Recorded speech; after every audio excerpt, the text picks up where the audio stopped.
La somme théologique de saint Thomas d'Aquin, première partie, traitée sur les anges, question 63, des anges tombés dans le mal de la faute. Nous devons rechercher maintenant comment les anges sont tombés dans le mal. Premièrement, dans le mal de la faute, secondement, dans le mal de peine. On demande 9 choses sur le premier point. Premièrement, les anges pouvaient-ils pécher? Deuxièmement, pouvaient-ils pécher autrement que par orgueil et par envie? Troisièmement, ont-ils péché en désirant d'être semblables à Dieu? Quatrièmement, les anges qui ont péché étaient-ils naturellement mauvais? Cinquièmement, sont-ils devenus mauvais par le péché dès le premier instant de leur création? Sixièmement, y a-t-il eu quelque intervalle entre le premier instant de leur création et leur péché? Septièmement, le plus élevé des anges qui ont péché était-il le plus grand de toute la cour céleste? Huitièmement, le péché du premier ange a-t-il été la cause du péché des autres? Neuvièmement, enfin, le plus grand nombre des anges a-t-il péché? Article 1er. Le mal de la faute peut-il être dans les anges? Il est écrit au livre de Job, chapitre 4, verset 18, « Il a trouvé de l'impureté et de la dépravation dans ses anges. » Résumé. Toute créature constituée dans son état naturel peut faillir et pécher. Dieu seul ne peut tomber dans le mal ni dans l'erreur, parce qu'il est seul la règle de ses actions. Corps de l'article. Considéré dans sa nature, l'ange peut pécher, de même que toute créature raisonnable, car aucune créature n'a l'impeccabilité par sa condition naturelle, mais par un don de la grâce. En effet, qu'est-ce que pécher? C'est dévier de la droiture que l'acte doit avoir dans les choses de la nature et de l'art, aussi bien que dans les choses de la morale. Or, celui-là seul ne peut pas dévier de la droiture de l'acte qui trouve la règle dans sa vertu agissante. Si l'artiste avait sa main pour règle de la ligne droite, jamais il ne pourrait tracer une ligne courbe. Mais comme la règle est hors de lui, la ligne qu'il forme peut être droite ou courbe. Eh bien, la volonté de Dieu seul est la règle de ses actes, parce que seul il n'a pas de fin supérieure. Mais la volonté de toute créature doit, pour avoir la droiture de l'acte, se conformer à la volonté de Dieu, qui est la fin dernière. Elle le doit ainsi que la volonté de l'inférieur est tenue de se conformer à la volonté du supérieur, la volonté du soldat à la volonté du général.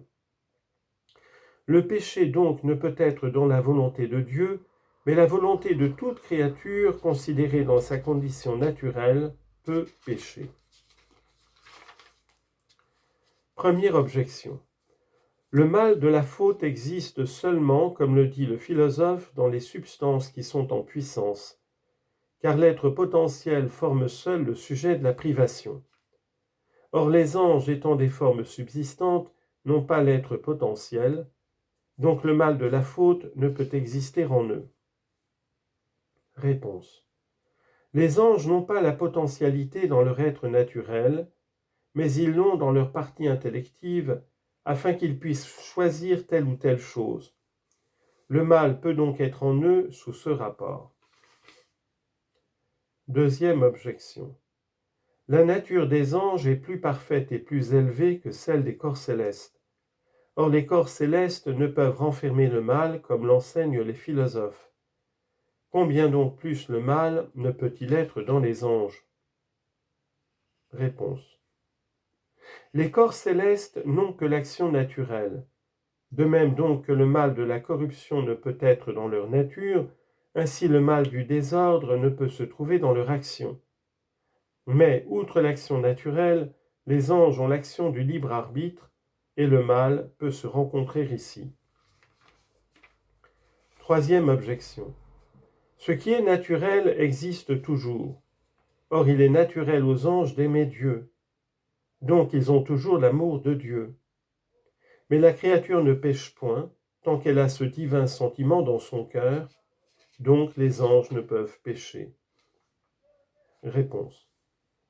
Il est naturel à l'ange d'aimer Dieu comme le principe de son être naturel, mais la grâce seule lui fait aimer Dieu comme l'objet de la béatitude surnaturelle, et il peut éteindre cet amour dans son cœur par le péché.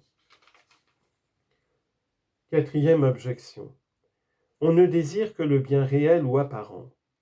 Or les anges ne peuvent confondre le bien apparent avec le bien réel, car ils sont infaillibles, ou du moins ils le sont tant qu'ils n'ont pas fait le mal.